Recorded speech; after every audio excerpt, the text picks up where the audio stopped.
paradigma fenomenológico humanista. Primeramente, veremos qué es la fenomenología.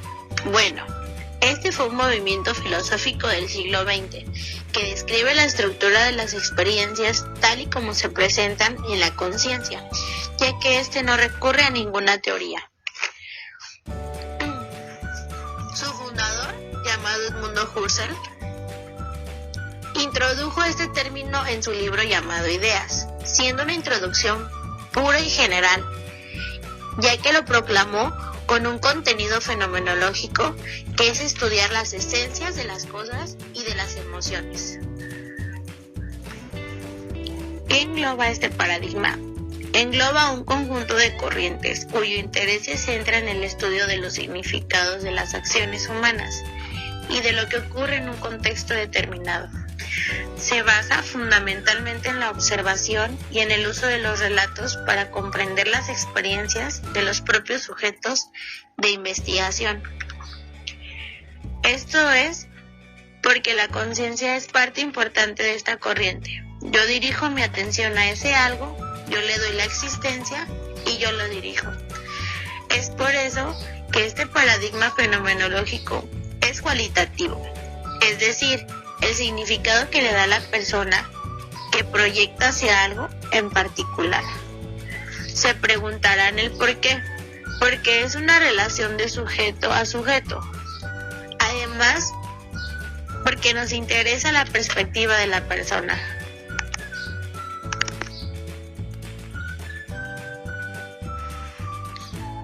Nosotros, como trabajadores sociales, nos internamos en la conciencia del cliente.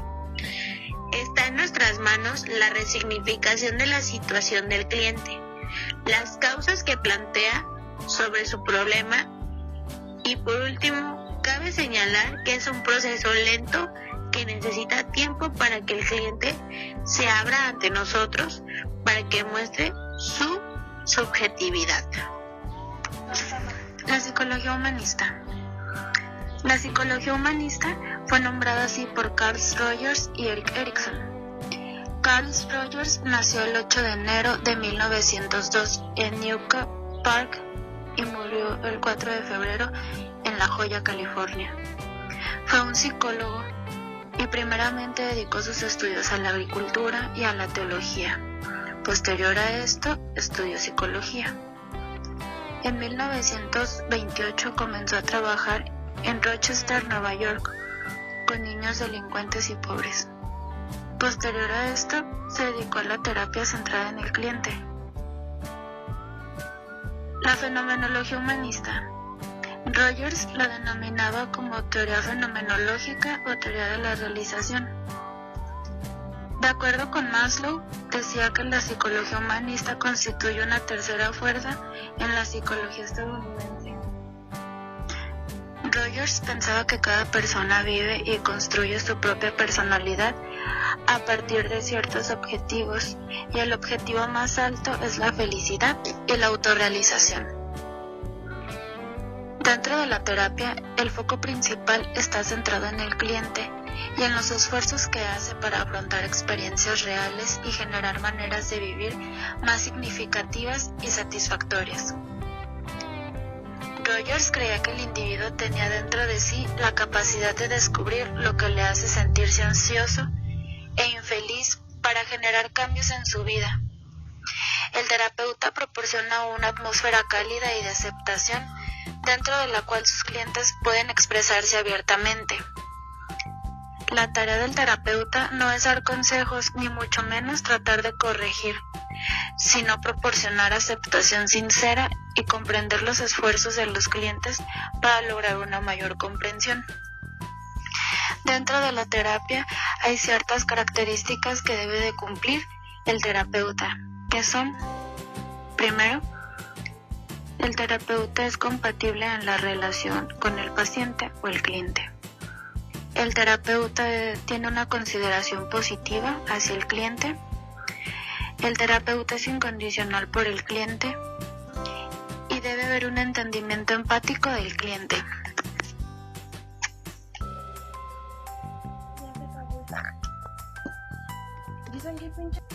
Rogers propone también una teoría llamada autoconcepto. Esta teoría nos habla de la imagen que vamos formando a partir de las experiencias tanto internas como externas que hemos vivido a lo largo de toda nuestra vida. Por otro lado, Erik Erikson nos propone una teoría de competencia en la que divide la vida del ser humano en 8 etapas. Tenemos que la primera etapa es confianza contra desconfianza, la segunda, autonomía contra vergüenza, la tercera, iniciativa contra culpa, la cuarta, laboriosidad contra inferioridad, la quinta, exploración de la identidad contra difusión de la identidad, la sexta, intimidad frente al aislamiento, la séptima, generatividad frente al estancamiento y la octava, integridad del yo frente a la desesperación. Abraham Maslow. Abraham Maslow fue un psicólogo y psiquiatra estadounidense. Nació en Brooklyn, Nueva York, el 1 de abril de 1908. Fue un niño bastante solitario refugiado en los libros. Primero estudió leyes en el City College de Nueva York, pero era algo que a él no le gustaba. Se casó con Bertha Gottman, su prima mayor, y tuvieron 2 hijas. Ambos se trasladaron a vivir a Wisconsin y fue aquí donde empezó a interesarse por la psicología. Estudió en la Universidad de Wisconsin y después de varios años terminó su doctorado en 1934. Un año después de su graduación, volvió a Nueva York para trabajar con Thorndike en la Universidad de Columbia, donde empezó a interesarse en la investigación de la sexualidad humana. También comenzó a dar clases de tiempo completo en el Brooklyn College. En 1951, Maslow pasó a ser el jefe del departamento de psicología en Brandeis. Permaneció aquí durante 10 años y aquí empezó su propia andadura teórica. También fue aquí donde empezó su cruzada a favor de la psicología humanística, algo que llegó a ser bastante más importante que su propia teoría. Sus 3 libros más importantes son Motivación y Personalidad, publicado en 1954, Psicología del Ser en 1962 y La Psicología de la Ciencia en 1966. Pasó sus últimos años semi-retirado en California, hasta que el 8 de junio de 1970 murió de un infarto de miocardio, después de años de enfermedad. En su libro de Motivación y Personalidad, publicado en 1954, Maslow nos hablaba sobre una jerarquía de necesidades y factores que motivan a las personas, clasificando una pirámide. Necesidades fisiológicas conforman el primer nivel jerárquico de la pirámide. Estas necesidades son las básicas. Nos ayudan a sobrevivir y mantener la homeostasis. Necesidad de respirar, tomar agua, alimentarse, dormir, eliminar desechos corporales, evitar el dolor, tener relaciones sexuales, estar en un ambiente cálido con ropa o sin ropa y la necesidad de vivienda. La necesidad de la pirámide de Maslow es la necesidad de seguridad, que incluye la protección, atención, estabilidad, dependencia y ausencia de miedo, ansiedad y riesgo. Además nos propone 4 tipos de seguridades necesarias. La primera de ellas es la seguridad física y de salud. La segunda es la seguridad de recursos. La tercera nos habla sobre la necesidad de tus bienes. Y por último, la necesidad de tener una red de protección contra accidentes y enfermedades. El tercer nivel es el sentido de pertenencia y necesidad de amor. Este nivel de la pirámide representa la necesidad de afecto, aceptación e integración en grupos, algo que ofrezca apoyo y asociación. Las diferencias en este nivel pueden llevar a generar un impacto en la habilidad del individuo para mantener las relaciones sociales y crear lazos emocionales. Algunos ejemplos más específicos son la amistad, familia, participación, donde hablamos sobre una inclusión grupal y compañerismo, la aceptación social, el afecto y el amor. La estima ocupa el 4.º lugar de la pirámide en orden jerárquico. Estas necesidades incluyen sentimientos y valores personales, al igual que el prestigio y la competencia. Si estas necesidades se cumplen, el individuo tiene la satisfacción de sentirse bien consigo mismo y con los demás. Se involucran los sentimientos de autoconfianza, fuerza, capacidad y suficiencia para ser necesario en el mundo. De lo contrario, si estas necesidades no se cumplen, pueden ocasionar frustración, inferioridad, debilidad y desamparo. Describió dos tipos de necesidad de estima, una alta y una baja. Estas dependen de la personalidad de cada individuo. La estima alta es la necesidad de respeto a uno mismo, confianza, competencia, logros y libertad. La estima baja es la necesidad de respeto a las personas, atención, aprecio, dignidad y estatus. Por último, tenemos la necesidad de autorrealización.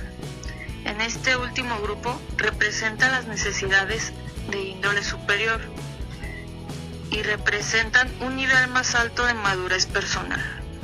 Es el deseo de llegar a ser cada vez más lo que uno es de acuerdo a sus sueños, metas o estilo de vida, es decir, llegar a ser todo lo que uno es capaz de llegar a ser.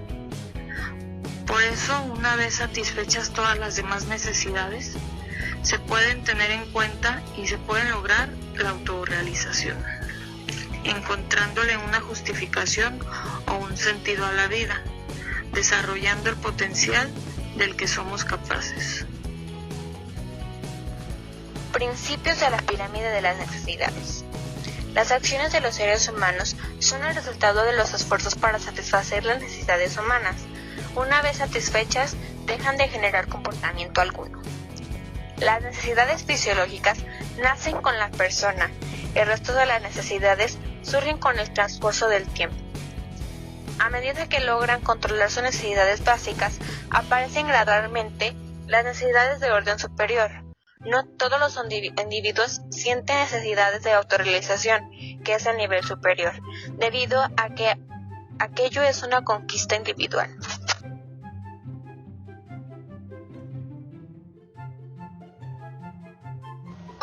Modelo de intervención en crisis. La teoría y metodología de intervención en crisis fue desarrollada por la psiquiatría americana, cuyos autores son Eric Lindemann y Gerald Copeland. La adaptación de esta teoría al trabajo social se debe a que la práctica de los trabajadores sociales se desenvuelve en permanente contacto con personas en estado de crisis. Otto Rank proponía estas terapias a corto plazo en lugar de las clásicas y extensas técnicas del psicoanálisis. En este modelo, el trabajador social interviene ayudando a la persona que está en crisis a conseguir estabilidad y confort emocional. Modelo de intervención en crisis. Modelo centrado en la tarea.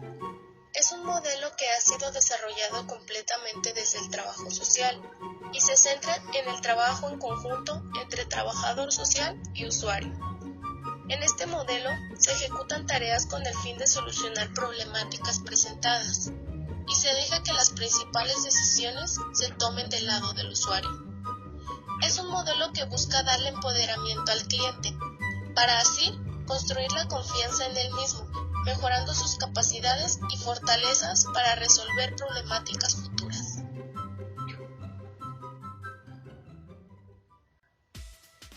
Modelo existencialista de Krill. Frente al conductismo y al psicoanálisis, se originó el movimiento de psicología humanista, según el cual la persona busca autorrealizarse, siendo este el propósito general que guía sus acciones y da sentido a su vida. Este es un modelo que ha impactado en trabajo social, debido a que utiliza una filosofía sobre la persona y las relaciones sociales que coinciden con las raíces de trabajo social. Centra su atención en el hombre como sujeto, lo reconoce como ser pensante y un ente racional, capaz de dirigir su vida y darle sentido a la misma. En este modelo, las personas crean su personalidad a través de elecciones y decisiones que toman en su vida, las cuales vienen determinadas por la libertad y la conciencia. En 1978, Krill desarrolla un modelo ecléctico de la aplicación de ideas humanistas y existenciales en trabajo social. Este modelo es llamado el existencial social goal. Según Krill, este enfoque fija su atención en que los usuarios se centren en la exploración de sí mismos y de su entorno. En este principio, las primeras entrevistas se dedicarán a la indagación de la razón de ser de las personas. Modelo de intervención metasocial, o mejor conocido como grupos pequeños. Este modelo asume que el participar en grupo ayuda a la gente a alcanzar fuera de sí mismo los cambios sociales deseados. Está influido por los grupos de valores democráticos, conciencia social y acción social encaminada al bien común. Anima a la sociabilización, el crecimiento individual y el desarrollo a aprendizaje. Va dirigido a la sociedad en un sentido amplio y a las personas en su contexto de vecindad o entorno social, por lo que los miembros del grupo son vecinos, ciudadanos o residentes comunitarios. El método que utiliza generalmente es el de discusión, participación, consenso y organización comunitaria, ya que con esto se llegan a acuerdos y toman decisiones en grupos. Es importante que en estos programas de aprendizaje y en las estrategias de potencialización, pues el objetivo es el fortalecimiento y el desarrollo de las habilidades sociales.